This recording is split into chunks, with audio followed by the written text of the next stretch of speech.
আজকে দেখলাম আমাদের পশ্চিমবাংলার মাননীয় মুখ্যমন্ত্রী মমতা ব্যানার্জি ইমামদের নিয়ে মিটিং করেছে। আমি দেখছিলাম, গাড়িতে আসার সময় দেখছিলাম।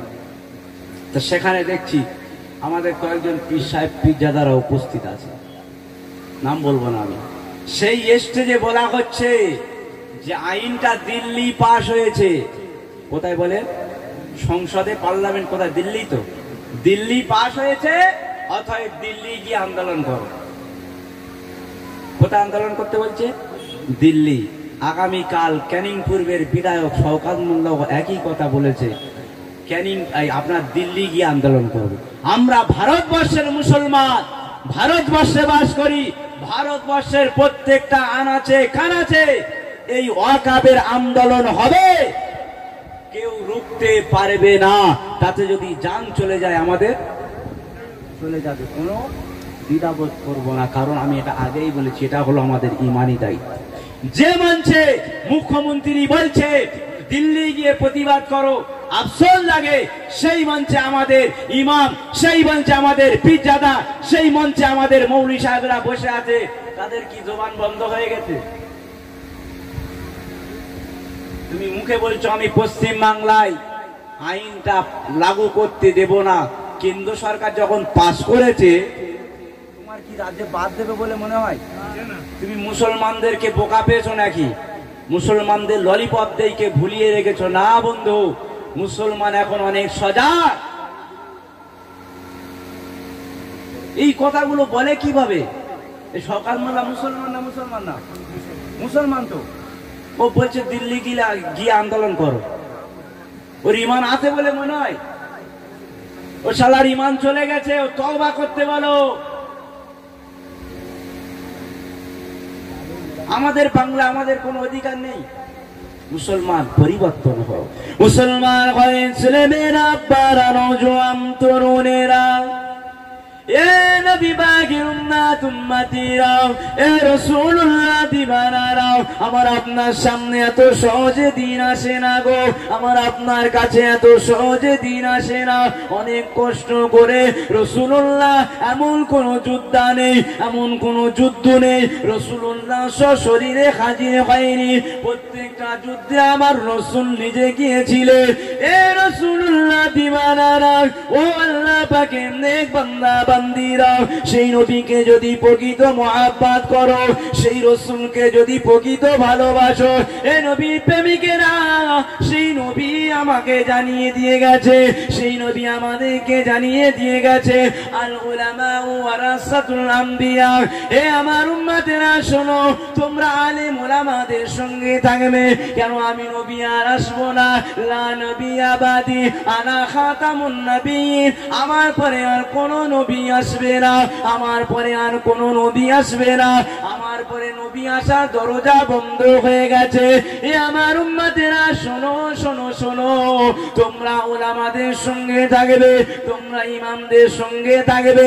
আমি রাসূলুল্লাহ জানিয়ে দিয়ে গেলাম, ওই আলেমের সঙ্গে হাত দেয়া আর আমি রাসূলুল্লাহ আমার সঙ্গে হাত দেয়া একই হয়ে যাবে, আরো জোরে বলা যাবে না। তাহলে এখন আমাদের একটা উপায়, আলেম ওলামাদের নেতৃত্ব মেনে চলতে হবে। মহল্লার ইমাম, ইমাম মানে হলো নেতা, নেতার নেতৃত্ব মেনে চলতে হবে। সময় খুব খারাপ, পরিবর্তন হয়। পরিবর্তন যদি না হতে পারেন, কামিয়াবি হতে পারবেন না। আপনার সময় পৃথিবীর জমিনে আল্লাহ পাঠিয়েছে 60 বছর, 70 বছর, 80 বছর। এই 60, 70, 80 বছরের ভিতরে আপনি 30 বছর যুবক বয়সে অন্যদিকে পার করে দাও, মসজিদে যাও না। বছরে একবার ঈদের নামাজে বা কোনোদিন ঘর থেকে যদি গালাগালি করে, জুম্মায় যায়, ঠিক না বেশি? জুম্মায় যায়, বাকি 5 ওয়াক্ত নামাজে যায় না, বছরে ঈদে যায়। 30 বছর পার, আচ্ছা 30 বছর যদি বছরে একবার ঈদের নামাজ পড়ে, ওর আমল নামায় কি সব বেশি হবে? আর ওই 30 বছর গুনাহ করেছে, কোনটা বেশি হবে? আর যদি 30 বছর মসজিদে নামাজ পড়তো, আর যদি গুনাহ এমনি আমাদের চলতে ফিরতে হয় হতো, 30 বছর নামাজ পড়তো, তাহলে কোনটা বেশি হবে সব? আপনার 30 বছর নামাজ পড়ছি, সব হবে না? হবে না?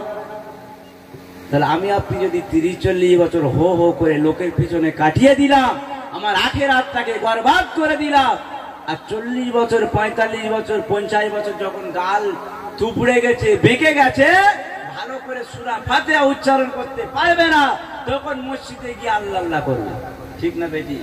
আমাদের সমাজে অনেকে আছে, আপনার মসজিদে বয়স হয়ে গেছে, আর মসজিদ মুখী হয়ে গেছে, আজানের আগে গিয়ে কি সুন্দর বসে আছে, কোনো দোয়া দরুদ কিছু জানে না। আজান হচ্ছে, নামাজ পড়ছে, খালি কপাল ঢুকে কপাল কালো করে দিচ্ছে, আর পাড়ার ছেলেরা বলছে চাচা বিশাল নামাজি হয়ে গেছে, কপাল কালো হয়ে গেছে, কদিন নামাজ পড়বে। ও নামাজে কোনো লাভ হবে না। যে নামাজের ভিতরে ফাঁকা, ও নামাজ কিচ্ছু হবে না। আপনি একটা উদাহরণ ধরে, আপনি একটা ব্যাগ নিয়ে গেছেন হাটে, ব্যাগটা যদি ছেঁড়া হয়, আপনি যত বাজার করেছেন ওই ব্যাগের ভিতরে দিয়েছেন, আপনার ঘরে আসা পর্যন্ত বাইকে ঝুলিয়ে দিয়েছেন, ঘরে আসা পর্যন্ত বাজার থাকবে ভাই? থাকবে না। তাহলে আপনার নামাজের ভিতরে যদি ঠিকঠাক ভাবে সূরা ফাতিহা আর আপনার সূরা ফাতিহা শরীফ, আত্তাহিয়াত, দোয়া মাসুরা, এইগুলো যদি আপনি না ভালোভাবে শিখতে পারলে, আপনার তো প্যাকেট ফাঁকা, তাহলে নামাজ ফাঁকা, কোনো লাভ হবে না। আপনার 40 বছর পর থেকে 20 বছর নামাজ পড়লেন, 60 বছর আল্লাহ ডেকে নিল, কবরে গিয়ে কোনো জবাব নেই। কিয়ামত পর্যন্ত আল্লাহ বলবে, এই আপনার জাহান্নামের দরজা খুলে দাও, কিয়ামত পর্যন্ত শুয়ে শুয়ে জাহান্নামের আগুনের গরম লো হাওয়া ও কবরে আসতে থাকে। মুসলমান ঘরের ছেলে মেয়েরা, আব্বারা, নওজোয়ান তরুণেরা, এ নবী পাকের উম্মত উম্মতিরা, এ রাসূলুল্লাহ দিবানারা, আপনাদেরকে পরিবর্তন হতে হবে। একটাই রাস্তা আছে, পরিবর্তন হয়ে যাও। পায়ে ধরে বলে দিয়ে যায়, পরিবর্তন হয়ে যাও। হে যুবক, পরিবর্তন হয়ে যাও। মায়েরা, খালারা, বেটিরা, পরিবর্তন হয়ে যাও। জীবনে অনেক গুনাহ করেছো, পরিবর্তন হয়ে যাও। কাদের থেকে শিক্ষা নেবে, কাদের থেকে তোমরা শিক্ষা করবে? আল্লাহ পাকের ওলিরা একে একে পৃথিবীর জমিনে এসেছিলেন, কারণ আল্লাহ নবী জানিয়ে দিয়েছে, আর নবী আসা দরজা বন্ধ হয়ে গেছে। পৃথিবীর জমিনে নায়েবে নবী আসবে, হাক্কানি আল্লাহর ওলি আসবে, হাক্কানি ওলামা আসবে, তাদের দেখে তোমরা শিক্ষা নেবে। হাক্কানি ওলি, হাক্কানি আলেমদের থেকে শিক্ষা নেবে। এখন আলেমের অভাব নেই, এখন প্রচুর আলেম, কিন্তু হাক্কানি আলেম খুবই কম পাওয়া যায়। আল্লাহ নবী হাক্কানি আলেমদের কথা বলেছে, আল উলামা ওয়ারাসাতুল আম্বিয়া, হাক্কানি আলেমের কথা বলা হয়েছে। হাক্কানি আলেম কারা? যারা আল্লাহর নবীর গোলামি করে, আল্লাহর দাসত্ব করে আল্লাহ পাককে হাসিল করেছে, তারাই হাক্কানি ও আপনার আলেম। জোরে বলেন সুবহানাল্লাহ। এই হাক্কানি আল্লাহর ওলিরা পৃথিবীর জমিনে আল্লাহকে রাজি করেছে, দাসত্ব করেছে, নবীকে গোলামি করেছে, খুশি করেছে, তাই জন্য আল্লাহ পাককে পেয়েছিল। তাই তাদের কেরামতি আল্লাহ পাক অনেক দেখিয়েছে। কি ঠিক না বেঠি? আর আল্লাহ পাক আমার আপনার পৃথিবীর জমিনে দুটো হাত দিয়েছে, পা দিয়েছে, চোখ দিয়েছে, যে জিনিসের দাম আজকের কোটি কোটি কোটি কোটি টাকা, আল্লাহ পাক আমাদেরকে ফ্রি দিয়েছে না দেয়নি? একটু আওয়াজ দেন। ফ্রি দিয়েছে। বিনিময় কি বলেছে? বান্দা, তোরা আমার ঘরে যা, আমার দাসত্ব কর, নামাজ পড়, রোজা রাখ, ভালো পথে চল, ইমামের কথা শোনো, সৎ পথে চলো, অসৎ পথে যেও না, সৎ কাজের আদেশ করো, অসৎ কাজে নিষেধ করো। ঠিক না বেঠি? যে আল্লাহ আমাদেরকে দুটো পা দিয়েছে, আজকের হেঁটে হেঁটে এই জলসায় বসেছে, সেই আল্লাহকে আমরা ভুলে গেছি। যে আল্লাহ আমাদের দুটো হাত দিয়েছে, যে হাত দিয়ে আমরা কাজকর্ম করি, আপনার খাই, সে আল্লাহকে আমরা ভুলে গিয়েছি। যে বুকে হাত রয়েছে, কল কোটি কোটি টাকার সম্পদ, ওইটা যদি বন্ধ হয়ে যায়, আমি আপনি শেষ। ওই জিনিসটা কি আমাদের বিনা পয়সায় দেয়? আপনার যদি কোনো হসপিটাল বলেন, নার্সিং হোম বলেন, আপনার যদি কোনো বাড়াবাড়ি হয়ে যায়, আপনি সেখানে গেলে আপনার যদি হার্টের অপারেশন করাতে হয়, টাকা চায় না ভাই? যদি আপনার খুব কঠিন জটিল রোগ হয়, আপনার অপারেশন করাতে 2 লাখ 5 লাখ টাকা তারা চাইতে দ্বিধাবোধ করে না। কিন্তু আমার আল্লাহ পাক সৃষ্টিকর্তা সবকিছু ফ্রিতে দিয়েছে, খালি একটাই বলেছে, বান্দা আমার রাস্তায় চল, বান্দা আমার খুশি করো, বান্দা আমার উপাসনা করো, আমার ইবাদত করো, আমার আরাধনা করো, আমার প্রার্থনা করো, আর রাসূলের গোলামি করো। জোরে বলেন সুবহানাল্লাহ। মুসলমান ঘরের ছেলেমেয়েরা, আব্বারা, নওজোয়ান তরুণেরা, এ রাসূলুল্লাহ দিওয়ানারা, এ নবী পাকের প্রেমিকেরা, পরিবর্তন হয়ে যাও। আল্লাহ পাকের ওলি হযরত নিজামউদ্দিন আউলিয়া রাহমাতুল্লাহ আলাইহি হুজুর আমার দিল্লির জমিনে রয়ে গেছে, হুজুর আমার দিল্লির জমিনে আছে। তখনকার দিল্লির বাদশা ছিল সুলতান গিয়াসউদ্দিন। দিল্লির বাদশা সুলতান গিয়াসউদ্দিন তখন দিল্লির বাদশা ছিলেন। আর নিজামউদ্দিন আউলিয়াকে চেনেন না? চেনেন না? যে ৯৯টা খুন করেছিলেন। কটা? ৯৯টা।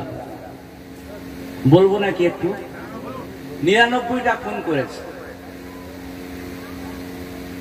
আর বলছে আর একটা খুন করলে আমার ১০০ খুন কমপ্লিট হবে। হুজুরের জীবনীটা বলি, তারপর ওটা বলছি নাকি? নিজামউদ্দিন আউলিয়া রাহমাতুল্লাহ আলাইহি ৯৯টা খুন করে তরবারিটা নিয়ে বার হয়েছে। বিবি বলছে কোথায় যাচ্ছে? বলছে আর একটা খুন করব, আর একটা খুন করে আমি নাস্তা করব, তুমি নাস্তা রেডি করো। মুসলমানের ছেলেরা শুনে রেখে দাও, এ রাসূলুল্লাহ দিওয়ানারা, এ নবী পাকের প্রেমিকেরা, ও আল্লাহ পাকের নেক বান্দা বান্দীরা, হযরত নিজামউদ্দিন আউলিয়া রাহমাতুল্লাহ আলাইহি হুজুর আমার তরবারিটা নিয়ে বাড়ি থেকে বার হয়ে গেলে, বাড়ি থেকে জঙ্গলের রাস্তা দিকে ছুটতে লেগেছেন। আস্তে আস্তে যেতে যেতে যেতে যেতে একটা বৃদ্ধা লোকের সঙ্গে দেখা হয়ে গেল। হযরত নিজামউদ্দিন আউলিয়া রাহমাতুল্লাহ আলাইহি তখনই তিনি ডাকাত চোর ছিলেন। তখনও কিন্তু ভালো হয়নি। ৯৯টা খুন করেছে বলে আর একটা খুন করে আমার জিন্দেগির মাকসাদটা ১০০ পূরণ করব। হুজুর জঙ্গলের রাস্তা দিয়ে যাচ্ছে, একটা বৃদ্ধা লোকের সঙ্গে দেখা হয়ে গেছে। এই বুড়ো দাঁড়াও, এই বৃদ্ধা যা আছে সব বার করো, তোমাকে আজকে আমি এখানে মার্ডার করে দেব, শেষ করে দেব। তা বৃদ্ধা বলছে, বাবা নিজামউদ্দিন, আমি তো বৃদ্ধা মানুষ, আমার ব্যাগে আর কি থাকবে? একটা বোদনা আছে, লোটা আর মেসোয়াক যেমন থাকে।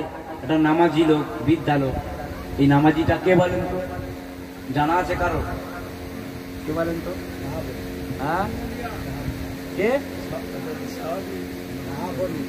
শাহ ফরিদউদ্দিন রাহমাতুল্লাহ আলাইহি।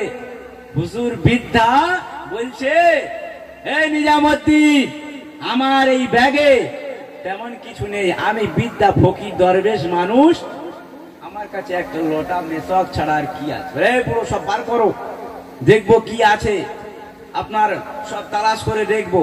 তো হুজুর বলছে, নিজামউদ্দিন, আমি সবকিছু বার করে দিচ্ছি, তবে একটা কথা বলবো। বলে বলো। তুমি যে এতদিন ৯৯টা খুন করেছো বলছো, চুরি ডাকাতি করেছো, কার জন্য করেছো? বলছে কেন? আমার ছেলে পুলে আছে, আমার বিবি বাচ্চা আছে, তাদের জন্য আমি খুন ডাকাতি করেছি, সংসার চালানোর জন্য, এটা আমার পেশা, আমি করি।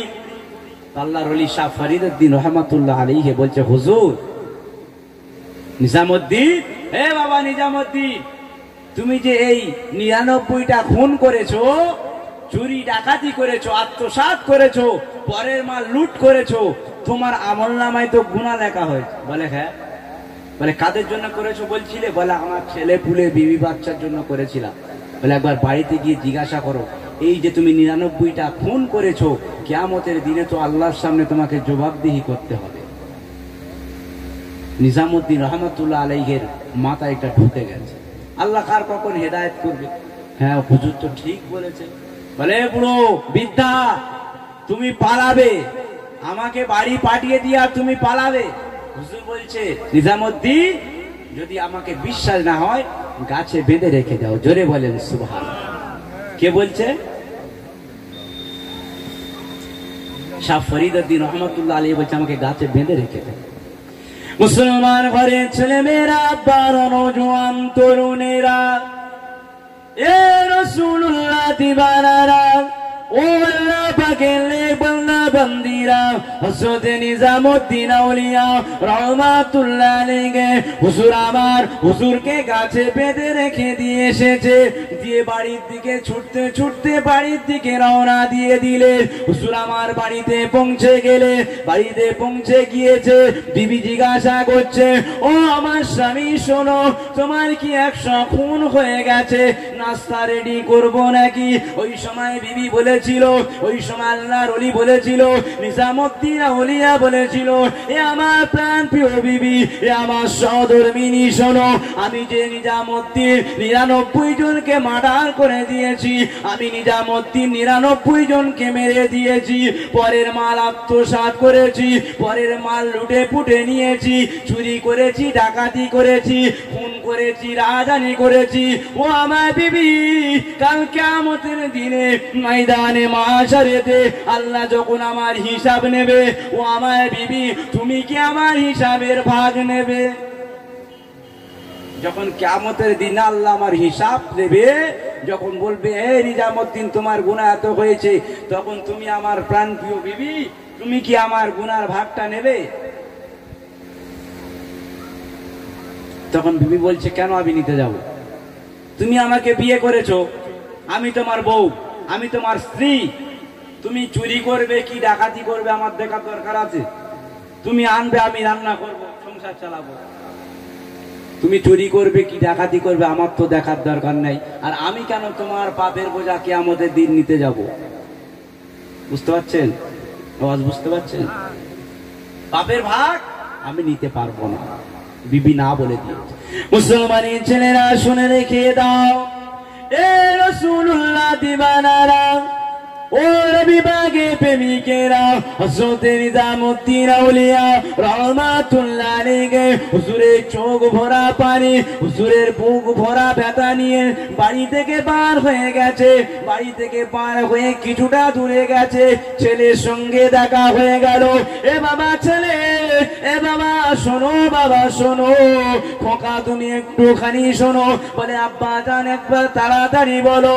আল্লাহ পাকের ওলি নিজামউদ্দিন আউলিয়া রাহমাতুল্লাহ আলাইহি হুজুর বলেছিলেন, এ বাবা ছেলে রে শোনো, বাবা শোনো, আমি নিজামউদ্দিন 99 জনকে মার্ডার করে দিয়েছি।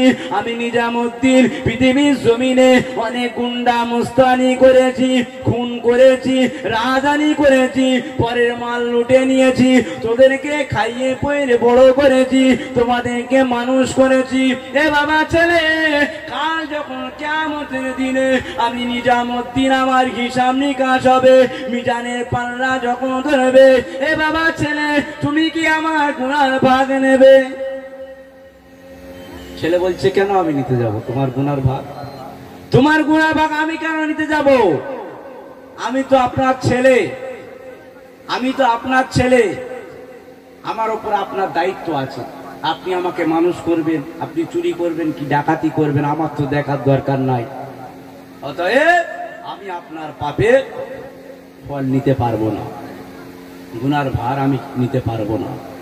হুজুর আমার চোখ ভরা পানি নিয়ে, বুক ভরা ব্যথা নিয়ে জঙ্গলে ছুটতে লেগে। এ নবী পাকের প্রেমিকেরা, এ রাসূলুল্লাহ দিবানারা, আল্লাহ পাকের ওলি হযরত নিজামউদ্দিন আউলিয়া রাহমাতুল্লাহ আলাইহি হুজুর আমার ছুটতে ছুটতে ছুটতে ছুটতে জঙ্গলে পৌঁছে গেলেন। সেখানে গিয়ে দেখছে শাহ ফরিদউদ্দিন রাহমাতুল্লাহ আলাইহি হুজুরের কাছে বাঁধা রয়ে গেছে। হুজুর এক পাও নড়েনি, যেখানেই ছিলেন সেখানেই দাঁড়িয়ে আছে। আরো জোরে বলা যাবে না, কারণ তিনি তো আল্লাহ পাকের একজন ওলি মানুষ, তিনি তো আল্লাহ পাকের একজন মহাব্বতের মানুষ, তিনি তো জানেন। তো নিজামউদ্দিন আউলিয়া ফিরে যখন এলে, হুজুরের কদম দুখানা জড়িয়ে ধরেছে। হুজুর, আমার পাপের ফল কেউ নিতে চাচ্ছে না, আমার বিবি ছেলে পুলে কেউ নেয়। শাহ ফরিদউদ্দিন ওঠো। বলে, হুজুর আমি নিজামউদ্দিন যে আপনার 99 জনকে মার্ডার করে দিয়েছি, আল্লাহ পাক কি আমার ক্ষমা করবে বলে মনে হয়? তো হুজুর শাহ ফরিদউদ্দিন রহমাতুল্লাহ আলাইহি বলছে, হে বাবা নিজামউদ্দিন, আমি শাহ ফরিদউদ্দিন বলছি, আমি এই জঙ্গলের ভিতরে যে মোরা গাছটা দেখতে পাচ্ছ, ওই মোরা গাছটা নিচে তুমি বসে বসে আল্লাহর ইবাদত করো, আল্লাহর দাসত্ব করো, জিকির আজগার করো, তাসবিহ তাহলিল করো। আমি শাহ ফরিদউদ্দিন বলছি, একদিন না একদিন আল্লাহ তোমার গুনাহ মাফ করতে দেবে। জোরে বলেন সুবহানাল্লাহ। মুসলমান ঘরের ছেলেমেয়েরা, আব্বারা, নওজোয়ান তরুণেরা, এ রাসূলুল্লাহ দিওয়ানারা, এ নবী পাকের প্রেমিকেরা, আল্লাহ পাকের ওলি হযরত শাহ ফরিদউদ্দিন রহমাতুল্লাহ আলাইহি হুজুর আমার নিজামুদ্দিনকে নিয়ে একটা মোরা গাছের গোড়ায় বসিয়ে দিয়ে দিলেন। হুজুর বললেন, এই গাছের গোড়ায় তুমি বসে থাকো, যতদিন না তোমার গুনাহ মাফ হবে, যতদিন এই গাছের গোড়া থেকে উঠবে না। আল্লাহ পাকের ওলি হযরত নিজামুদ্দিন আউলিয়া রহমাতুল্লাহ আলাইহি হুজুর আমার জিজ্ঞাসা করতে লেগেছে, ও আল্লাহ পাকের ওলি হযরত শাহ ফরিদউদ্দিন রহমাতুল্লাহ আলাইহি, আমি নিজামুদ্দিন কিভাবে বুঝবো যে আমার জীবনের গুনাহ মাফ হয়ে গেছে? আমি কিভাবে বুঝবো যে আমার গুনাহটা মাফ হয়ে গেছে? আল্লাহর ওলি শাহ ফরিদউদ্দিন রহমাতুল্লাহ আলাইহি বলছে, নিজামুদ্দিন, হে বাবা নিজামুদ্দিন, এই যে গাছের গোড়ায় তোমাকে বসিয়ে দিলাম, এটা মোরা গাছ, ভালো করে তাকিয়ে দেখো, কোনো পাতা নেই, ফল নেই, ফুল নেই। যখনই তোমার গুনাহ মাফ হয়ে যাবে, উপরের দিকে তাকিয়ে দেখবে এই গাছে পাতা, কচি কচি পাতা আর ফুল আস্তে আস্তে ভরে যাবে। জোরে বলেন সুবহানাল্লাহ। মুসলমানের ছেলেরা শুনে রেখে দাও, এ রাসূলুল্লাহ দিওয়ানারা, ও আল্লাহ পাকের নেক বান্দা বান্দিরা, হযরত নিজামুদ্দিন আউলিয়া রহমাতুল্লাহ আলাইহি হুজুর আমার 1 বছর 2 বছর 3 বছর নয়, 12টা বছর ওই গাছের গোড়ায় কাটিয়ে দিলেন। হুজুর আমার যখন 12টা বছর গাছের গোড়ায় কাটিয়ে দিলেন, হুজুর আমার একদিন দেখতে লেগেছে একটা আপিয়ং যুবক ছেলে গোরস্থানের দিকে আসছে। একটা যুবক ছেলে গোরস্থানের দিকে কেন আসছে? হুজুর কেবলা বর্ণনা করছে যে ওই দিনে একটা মাইয়েত হয়েছে। এই মাইয়েতটা মেয়ে ছেলে, জন একটা মেয়ে ছেলে মাইয়েত হয়েছে, আর ওখানেই আপনার জঙ্গলের পাশে কবরস্থানে কবরস্থ করে গেছে, দাফন করে গেছে। সেই যুবক ছেলেটা ওই গোরস্থানের দিকে, কবরস্থানের দিকে আগিয়ে আছে, আর হুজুর কেবলা ওই গাছের গোড়ায় বসে আছে, ভাবছে যে ও কি করতে আসছে দেখবে। তো যখন আস্তে আস্তে কবরের ধারে গেলে কবরটা খুঁড়তে লেগেছে, আর হুজুর কেবলার কাছে কিন্তু সেই তরবারিটা আছে। কোনটা বলেন তো? যেটা দিয়ে আর একটা খুন করে 100 কমপ্লিট করবে, হুজুর কেবলা ওই তরবারিটা কিন্তু হুজুর কেবলার কাছে আছে। তো আস্তে আস্তে করে যখন এলো, এসে কবরটা যখন খুঁড়তে লাগলো, ওই সময় আপনার হুজুর কেবলা তার ধরল, হে যুবক, কি ব্যাপার? আজকের এই মাইয়েরটা দাফন হয়ে গেছে আর তুমি কবর খুলছো, কি ব্যাপার? মুসলমান ঘরের ছেলে মেয়েরা, আব্বারা, নওজোয়ান তরুণেরা, এ রাসূলুল্লাহ দিওয়ানারা, ও আল্লাহ পাকের নেক বান্দা বান্দিরা, হযরত নিজামুদ্দিন আউলিয়া রহমাতুল্লাহ আলাইহি হুজুর আমার যুবক ছেলেকে ধরলেন, এ বাবা যুবক কি হয়েছে ব্যাপার? ওই যুবক সময় বলতে লেগেছেন, ও আল্লাহ পাকের ওলি হযরত নিজামুদ্দিন আউলিয়া রহমাতুল্লাহ আলাইহি, পৃথিবীর জমিনে যখন এই যুবতী মেয়েটা বেঁচে ছিল, আমি একে বিয়ের প্রস্তাব দিয়েছিলাম, আমার সঙ্গে বিয়ের প্রস্তাবে রাজি হয়নি। আমি বিয়ের প্রস্তাব দিয়েছিলাম, বিয়ের প্রস্তাবে রাজি হয়নি। আমার মনে বড় আশা ছিল, আমার মনে বড় একটা সাধ ছিল যে এই মেয়েটার সঙ্গে আমি জিনা করব, ব্যভিচারী করব, আমার মনের খায়েশটা আমি মেটাবো। তো এই বেঁচে থাকতে অবস্থায় আমি এর সঙ্গে জিনা করতে পারিনি, যেহেতু সে আমার বিয়ের প্রস্তাব প্রত্যাখ্যান করেছে, আমার সঙ্গে বিয়ে হয়নি, আর এ মারা গেছে। তাই আমি আমার মনের আশাটা মেটাতে কবরটা খুলছি, এই কবরের ভিতরে আমি তার সঙ্গে জিনা করব। কে বলছে? সেই যুবকটা, যে মাইয়েতটা যেদিনে দাফন হয়ে গেছে, সেই দিনে যুবক এসেছে, কবর খুলে আপনার মাইয়েতটার সঙ্গে জিনা করবে। হুজুর কেবলা সেই তরবারিটা আছে না নাই? এক কোপ মেরেছে পুরো গর্দানে, দেহ থেকে এই গর্দানটা পুরো আলাদা হয়ে গেছে। জোরে বলেন সুবহানাল্লাহ। জোরে বলতে পারলেন না?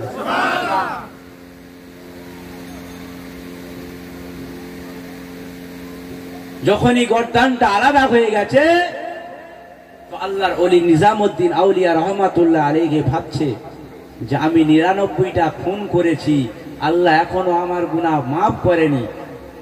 মাফ না করতে করতে আবার একটা খুন করে দিলাম, আল্লাহ পাক আর মনে হয় আমার আপনার তওবা কবুল করবেন। কারণ আমি 99টা মেরে দিয়েছি, এখনো আপনার দোয়া কবুল হচ্ছে না, গুনাহ মাফ হচ্ছে না, আর একটাও মেরে দিলাম, সাথে সাথে কি হবে?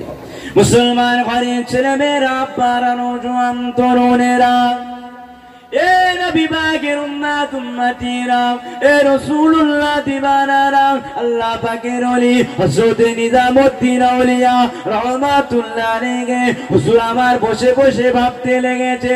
কিছুক্ষণ পরে আল্লাহ পাকের ওলি হযরত শাহ ফরিদউদ্দিন রাহমাতুল্লাহ আলাইহি হুজুর আমার নিজামউদ্দিন হুজুরের সামনে হাজির হয়ে গেলে, এ বাবা নিজামউদ্দিন কি ব্যাপার বসে আছো? সঙ্গে সঙ্গে নিজামউদ্দিন রহমাতুল্লাহ আলাইহি শাহ ফরিদউদ্দিন রহমাতুল্লাহ আলাইহি কদম মোবারকটা জড়িয়ে ধরেছে।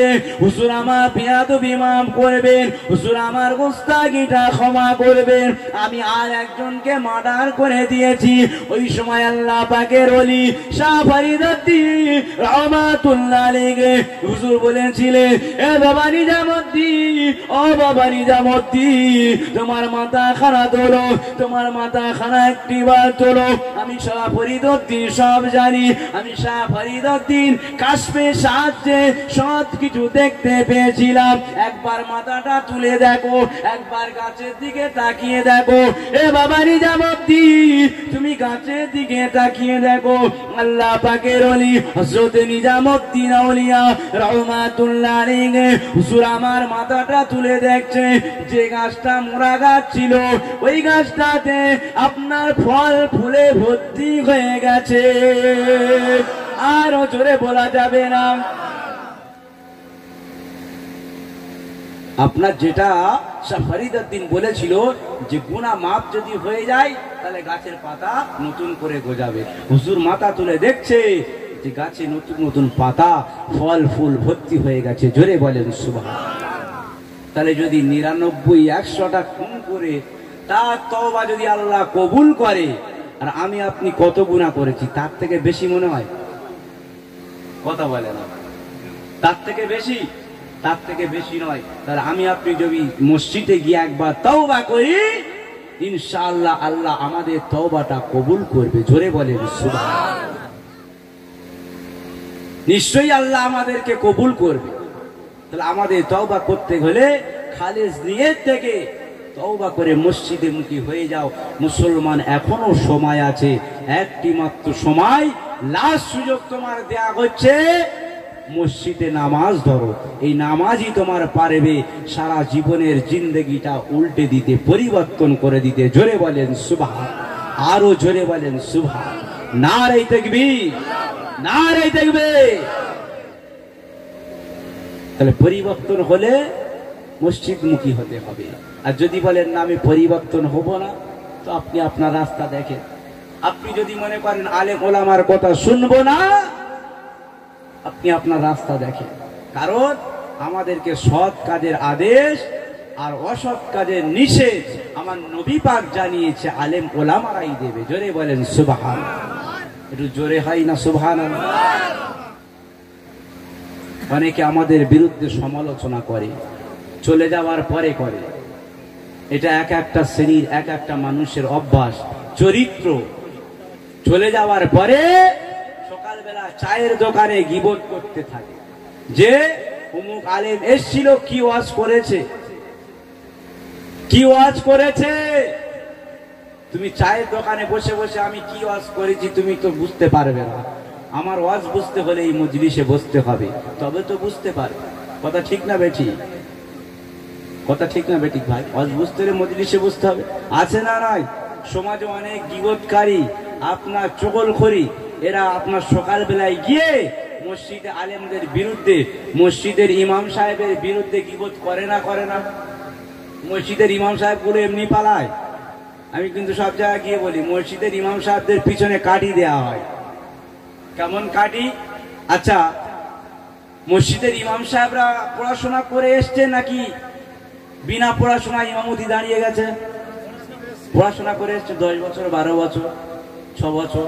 হাফেজ সাহেবদের কম লাগে, মাওলানা হলে বেশি লাগে, মুফতি হলে আরো লাগবে, মুহাদ্দিসিন হলে আরো লাগবে, টাইটেল পড়লে লাগবে। তাহলে সে পড়াশোনা করে মসজিদে এসছে, নামাজ পড়া তাকে ধরা হয় যে হুজুর আপনি একটু আত্তাহিয়াতটা ভালো করে বলেন তো। কে ধরছে বলেন তো? যারা বেনামাজি, যাদের সূরা ফাতিহা শরীফ ভালো করে পড়ার একটু জ্ঞান নেই, তারা মসজিদের ইমামকে ধরে বলে আত্তাহিয়াত বলো, সূরা ফাতিহাটা বলো, দোয়া মাসুরা বলো, দোয়া কুনুত বলো। বেনামাজিরা ইমাম সাহেবকে যদি আপনার খোঁটা দেয়, তাহলে ইমাম সাহেব কি মসজিদে থাকে? একটা মসজিদ থেকে মাসে 2-3টা করে ইমাম সাহেব পালিয়ে যাচ্ছে এই কারণে। হ্যাঁ, যদি বলে ইমাম সাহেবের কাছে কি জানতে পারবো না? অবশ্যই জানতে পারবে। ইমাম সাহেবের কাছে যান, গিয়ে বলেন হুজুর আত্তাহিয়াতটা কেমন হবে একটু বলে দেন, আমাদের শিখতে হবে, আমাদের নামাজ পড়তে হবে। ইমাম সাহেব কি আপনাকে মারবে নাকি? বলবেন না আমি শেখাবো না? শেখাবে। আপনার জিজ্ঞেস করার দুটো ধরন থাকে। একটা জিজ্ঞাসা করতে পারে প্রশ্নের মতো হয়ে যায়, আর একটা শেখার ইচ্ছা হয়। অনেকে আমরা লাভার পরে অনেকে প্রশ্ন করে, ওই প্রশ্নটা কিন্তু বিয়াদবি করা। আমি লাভার পরে এক জায়গায় বসে যদি আমার কাছে বলে হুজুর এটা জানতে চাই, ওটা হলো আদব। আর যদি আমি লাভার পরে যদি বলো হুজুর আপনার এটা কি হবে, এটা বিয়াদবের কাজ। কথা ঠিক না বেটি? তাই আলেমদেরকে ইজ্জত করতে শিখো, আলেমদেরকে সম্মান করতে শিখো। যাক, যে কথা বলছিলাম, হযরতে নিজামউদ্দিন আউলিয়া যদি আল্লাহ পাকের একজন জবরদস্ত আল্লাহর ওলি হয়ে যেতে পারে, আমি আপনি কি গুনাহ করেছি? তওবা করো আর একজন আল্লাহর ওলি হয়ে যাও। জোরে বলেন সুবহানাল্লাহ। দিল্লির বাদশা কে ছিল যে ওয়াজটা করতে করতে ওদিকে চলে গেল? সুলতান গিয়াসউদ্দিন। তো সেই সময় আপনার পানির একটু সমস্যা ছিল। কিসের সমস্যা ছিল ভাই? পানি পান করার সমস্যা ছিল। অনেক আপনার জনবসতি বেড়ে গেছে, পানির সমস্যা। তো তখনকার সময় বড় বড় আপনার দিঘি করা হতো। আমরা এখন পুকুর বলি, পুকুর টাইপের বড় বড় দিঘা আপনার খোলা হতো। ওর থেকে পানি লোকজন নিয়ে তাদের আপনার নিত্য প্রয়োজনীয় জিনিস আপনার নিয়ে পানি নিয়ে তারা ব্যবহার করতো। তা সেই সময় খুব সংকট হয়ে গেল, পানি, লোকের বসতি বেড়ে যাচ্ছে, তার জন্য আপনার বেড়ে গেল। তো হযরতে নিজামউদ্দিন আউলিয়া দিল্লির জমিনে যখন পা রাখলেন, হুজুরের সিদ্ধান্ত নিলেন যে আমি একটা দিঘি খনন করব। হুজুর নিজামউদ্দিন আউলিয়া রহমাতুল্লাহ আলাইহি একটা বড় দিঘি কাটার সিদ্ধান্ত নিলেন। খবরটা বাদশার কাছে চলে গেল। বাদশা সুলতান গিয়াসউদ্দিনের কাছে যখন খবর গেল, গিয়াসউদ্দিন মনে মনে করছে যে নিজামউদ্দিন ওই দরবেশ যদি এখানে দিঘি খনন করে, বড় পুকুর কাটে, ওর দিঘি থেকে সবাই পানি নেবে, আর ওর দলের লোক বেশি হয়ে যাবে, ওকেই লোক তারিফ করতে থাকবে, আমাকে কেউ আর বাদশা বলে মানবে না। তাই বাদশা গিয়াসউদ্দিন একটা দিঘি খনন করার হুকুম করলো। তো যদি দিঘি খনন করা হয়, বাদশা লাস্টে করলো, আর আল্লাহ ওলি খাজা নিজামউদ্দিন আউলিয়া উনি কিন্তু আগে শুরু করেছে। তাহলে আগে যে শুরু করেছে তারটা তো আগে শেষ হবে নাকি? কথা বুঝে আসছে? যে আগে শুরু করেছে তারটা আগে শেষ হবে। তো আপনার নিজামউদ্দিন আউলিয়া শুরু করে দিয়েছে দিঘি খনন, আপনার দিঘি খোঁড়া। এদিকে যখন খবর গেছে বাদশার কাছে, খবর গেছে, তারপরে সিদ্ধান্ত নেবে, কাটবে, দেরি হবে। তো যখন নিজামউদ্দিন আউলিয়া শুরু করে দিয়েছে, আপনার ওই সময় বাদশা মনে মনে করছে যে ওর দিঘিটা তো আগে হয়ে যাবে, তাহলে ওর দিঘিতে পানি নেবে, সেই আগে হয়ে গেল, ওরে দলে লোকজন বেশি হয়ে যাবে।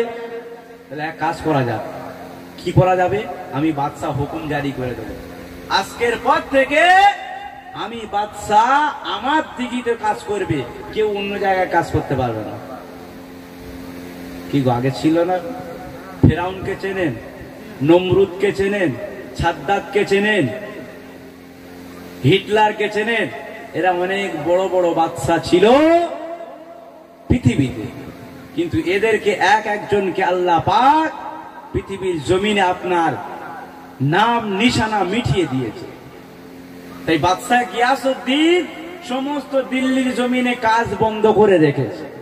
মুসলমান ঘরের ছেলেমেয়েরা, আব্বারা, নওজোয়ান তরুণেরা, এ রাসূলুল্লাহ দিওয়ানারা, ও আল্লাহ পাকের নেক বান্দা বান্দিরা, আল্লাহ পাকের ওলি হযরত নিজামউদ্দিন আউলিয়া রাহমাতুল্লাহ আলাইহি হুজুর আমার দিঘি খনন করা শুরু করে দিয়েছে।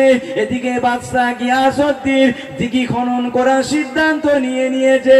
দিল্লি জারি করে দাও, আজকের পর থেকে আমি বাদশা জানিয়ে দিয়ে দিলাম, আজকের পর থেকে আমি বাদশা ছাড়া অন্য কারোর কাজ যদি হয় আমি বাদশা তার কিন্তু কঠোর শাস্তি দিয়ে দেব। এ রাসূলুল্লাহ দিওয়ানারা, ও আল্লাহ পাকের নেক বান্দা বান্দিরা, বাদশা সুলতান গিয়াসউদ্দিন দিঘি খনন করা শুরু করে দেবে। তার আগে দিল্লি আদেশ জারি করে দিল। দিল্লি যখন আদেশ জারি করে দিয়েছে, বাদশার হুকুম তো কেউ অমান্য করতে পারবে না, অমান্য করলে কঠোর শাস্তি হবে, কারণ বাদশার কথা শেষ কথা। তো হুজুরের দিঘিটা বন্ধ রেখে বাদশার দিঘিটা কাটা শুরু হয়ে গেল। তো আল্লাহ পাকের কি মেহেরবান, কিছুদিন পরে খবর এসে গেল যে বাংলার যে বিদ্রোহী হবে আপনার বাদশার বিরুদ্ধে যুদ্ধ ঘোষণা করেছে, বাদশার এক্ষুনি আপনার সৈন্য নিয়ে যেতে হবে।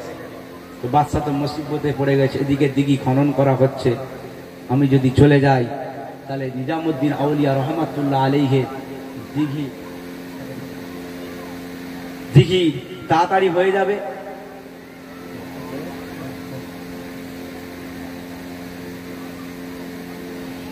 তো হুজুর কেবলা নিজামউদ্দিন আউলিয়ার দিঘি বন্ধ, তখন আপনার এদিকে দিঘি আপনার বাদশার দিঘি শুরু হয়ে গেছে, এদিকে যুদ্ধের ডাক এসে গেছে, বাদশা যুদ্ধের দিকে চলে যাচ্ছে। মুসলমান ঘরের ছেলেমেয়েরা, আব্বারা, নওজোয়ান তরুণেরা, এ নবী পাকের উম্মত উম্মতিরা, এ রাসূলুল্লাহ দিওয়ানারা, ও আল্লাহ পাকের নেক বান্দা বান্দিরা, আল্লাহ পাকের ওলি হযরত নিজামউদ্দিন আউলিয়া রাহমাতুল্লাহ আলাইহি হুজুরের দিঘি বন্ধ রয়েছে, বাদশার দিঘি চালু আছে। ওই সময় বাদশা যুদ্ধে চলে গেছে। বাদশা যখন যুদ্ধে চলে গেছে, ওই সময় সমস্ত দিন মজুর সমস্ত লেবার গুলো নিয়ে হযরত আল্লাহ পাকের ওলি নিজামউদ্দিন রাহমাতুল্লাহ আলাইহি হুজুরের দিঘিটা খনন করা শুরু করে দিয়েছে। এ রাসূলুল্লাহ দিওয়ানারা, ও আল্লাহ পাকের নেক বান্দা বান্দিরা, হুজুরের দিঘি তখন খনন করা শেষ হয়ে গেছে, ওদিকে বাদশার যুদ্ধ শেষ হয়ে গেছে।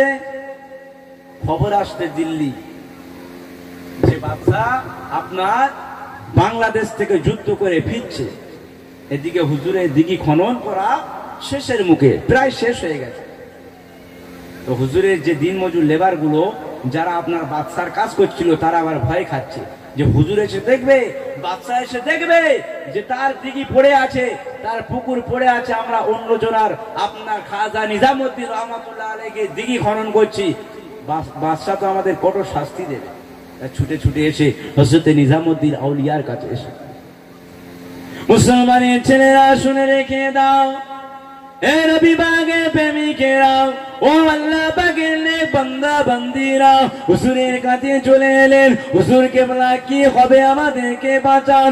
আল্লাহ পাকের ওলি হযরত নিজামউদ্দিন আউলিয়া রাহমাতুল্লাহ আলাইহি হুজুর বলতে লেগেছে, বাবা তোমরা শান্ত হও, তোমাদের সঙ্গে আল্লাহ আছে। কে আছে? তোমরা ভয় করোনি, আল্লাহ তোমাদের সাথে আছে, কোনো চিন্তা করো না, কিছু হবে না। তো বাদশা আসছে, বাদশার ছেলে জুনা খান বড় আপনার সুসজ্জিত প্যান্ডেল করেছে, বাপ আসছে যুদ্ধ থেকে আপনার দিল্লি জমিনে আসছে, একটা আপনার ব্রিজ টাইপের করেছে, তার ভিতর থেকে আসবে। তো বাদশা সুলতান গিয়াসউদ্দিন যখন ওই ব্রিজের নিচে এসেছে, আল্লাহর কি কুদরত, ব্রিজটা ভেঙে বাদশা চাপা পড়ে মৃত্যুবরণ করেছে।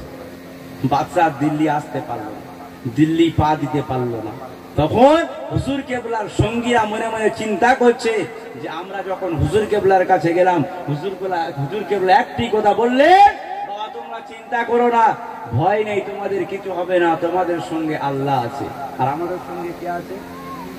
আল্লাহ আছে না নাই? তাহলে ওয়াকফ বিল বাতিল হবে না হবে না? বাতিল হবে না হবে না? আন্দোলন করতে হবে না হবে না?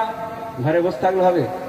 কথা বলে না, ঘরে বসে থাকলে হবে না। যেই ডাকুক, তাই সিদ্দিকুল্লাহ ডাকুক, আর আব্বাস সিদ্দিকী ডাকুক, আর জমিয়ত উলামা হিন্দের সংগঠন ডাকুক, আর কামরুজ্জামান সাহেব ডাকুক, যেই ডাকুক আপনার হাজির হতে হবে। কারণ এটা হলো আমাদের ইমানি দায়িত্ব, এটা হলো আমাদের কি ইমানি দায়িত্ব। তো বাদশাহ আপনার গিয়াসউদ্দিন আর আসতে পারলো না, নিজামুদ্দিন আউলিয়া রহমাতুল্লাহ আলাইহি দিঘি খনন করলেন। সময় খুব সংক্ষেপ, পরের বক্তা এসে গেছে, আমার ওটার কথা 9টায়, একটু দেরি হয়ে গেছে আসতে। তো হুজুর নিজামুদ্দিন আউলিয়া দিঘি থেকে সবাই পানি নিচ্ছে। আস্তে আস্তে হুজুরের পরিচিতি বেড়ে গেল, হুজুর কেবলা দিল্লি জমিনে বসবাস করতে লাগলো। তার কিছুদিন পরে বাংলাদেশ থেকে একজন আল্লাহর ওলি শাহ জালাল রহমাতুল্লাহ আলাইহি আপনার হুজুর কেবলার কাছে এসে আপনার থাকলো। হুজুর কেবলাকে খবর দিতে লাগলেন, হুজুর আপনার বাংলাদেশের জমিনতে একজন দরবেশ ফকির এসেছে, আপনার মনে হয় আল্লাহর ওলি, মনে হয় আল্লাহর ওলি টাইপের মানুষ। তো হযরত নিজামুদ্দিন আউলিয়া মনে মনে করছে যে হুজুরকে তাহলে একবার পরীক্ষা করতে হয়, যদি সে বাস্তবে আল্লাহর ওলি হয়। মুসলমান ঘরের ছেলেমেয়েরা, আব্বারা, নওজোয়ান তরুণেরা, এ নবী পাকের প্রেমিকেরা, এ রাসূলুল্লাহ দিদারারা, ও আল্লাহ পাকের নেক বান্দা বান্দিরা, হযরত নিজামুদ্দিন আউলিয়া রহমাতুল্লাহ আলাইহি হুজুরের কাছে যখন খবর চলে এলো যে আপনার জমিনে বাংলাদেশ থেকে একজন দরবেশ এসেছে, একজন ফকির এসেছে, ওই সময় হুজুর কেবলা মনে মনে চিন্তা করতে লাগলেন যে আমি ওই হুজুরকে একটু পরীক্ষা করব, সত্যি আল্লাহর ওলি বান্দা কিনা, সত্যি ওলি দরবেশ কিনা। এই মনের নিয়তটা হযরত শাহ জালাল রহমাতুল্লাহ আলাইহি মনে মনে কাশফের মাধ্যমে, কাশফের সাহায্যে চিনতে লাগলে, কাশফের সাহায্যে বুঝে গেলে। হযরত নিজামুদ্দিন আউলিয়া মনে মনে চিন্তা করলেন যে ওনাকে একবার পরীক্ষা করব, উনি ওলি কিনা। সেই মনের কথাটা কে জানতে পারলো? আল্লাহর ওলি শাহ জালাল রহমাতুল্লাহ আলাইহি কাশফের মাধ্যমে জানতে পেরে গেছে। তো হযরত নিজামুদ্দিন আউলিয়া রহমাতুল্লাহ আলাইহি দিল্লি জমিন একটা দাওয়াত আপনার তার সঙ্গীদেরকে চিঠি দিয়ে দাওয়াত পাঠিয়ে দিলেন হযরত শাহ জালাল রহমাতুল্লাহ আলাইহি দরবার। মুসলমানের ছেলেরা শুনে রেখে দাও, এ নবী পাকের উম্মত উম্মতিরা, হুজুর কেবলার কাছে যখন চলে গেলেন, হুজুর কেবলার কাছে গিয়ে বলতে লাগলেন, হযরত নিজামুদ্দিন আউলিয়া রহমাতুল্লাহ আলাইহি হুজুর আপনার দাওয়াত দিতে বলেছেন, হুজুর আপনাকে চিঠি পাঠিয়েছেন। এমন সময় হযরত শাহ জালাল রহমাতুল্লাহ আলাইহি হুজুর আমার একটা কৌটো নিলেন, ওই কৌটোর ভিতরে আগুন জ্বালিয়ে দিলেন, আগুনের একটা আঙ্গার রাখলেন, আর তার উপরে কিছু তুলো দিয়ে দিলে, দিয়ে কৌটো ছিপিটা আটকে দিয়ে হুজুর আমার ওই কৌটোটা সঙ্গীদের কাছে দিয়ে দিলেন, সঙ্গীদের কাছে দিয়ে দিলেন, দিয়ে বললেন যাও। হুজুর কেবলা কিন্তু বলেননি যে আমি আপনার নিজামুদ্দিন আউলিয়ার দাওয়াত কবুল করলাম কি করলাম না, তখন বলেনি যাবো কি যাব না, কারণ ইনি তো ওলি কিনা পরীক্ষা করতে চেয়েছে। হুজুর একটা আগুন নিয়ে কৌটোর ভিতরে দিয়ে তার উপরে তুলো দিয়েছে। আচ্ছা আগুনের উপরে কাঠ দিলে জ্বলে যায় না? হ্যাঁ, আচ্ছা আগুনের উপরে তুলো দিয়েছে, জ্বলবে? জ্বলবে না? জ্বলবে না? মুহূর্তে জ্বলবে না? হুজুর কেবলা কৌটোটার ভিতরে দিয়ে নিজামুদ্দিন আউলিয়া রহমাতুল্লাহ আলাইহির সঙ্গীর কাছে দিলেন, দিলে হুজুর কেবলা নিয়ে গেলে, যাওয়ার পরে হযরত নিজামুদ্দিন আউলিয়া রহমাতুল্লাহ আলাইহি কৌটোটা খুলে দেখছে জোর ভিতরে আগুন আর উপরে তুলো আছে। জোরে বলেন সুবহানাল্লাহ। এই তুলোটা তখনই পর্যন্ত একটু আগুনে পড়েনি। তখন হুজুর বুঝতে পারলেন যে কোনো সাধারণ মানুষ নয়, আমি যেটা মনে মনে ভেবেছিলাম সেটা নয়, ইনি একজন আল্লাহ পাকের ওলি। জোরে বলেন সুবহানাল্লাহ।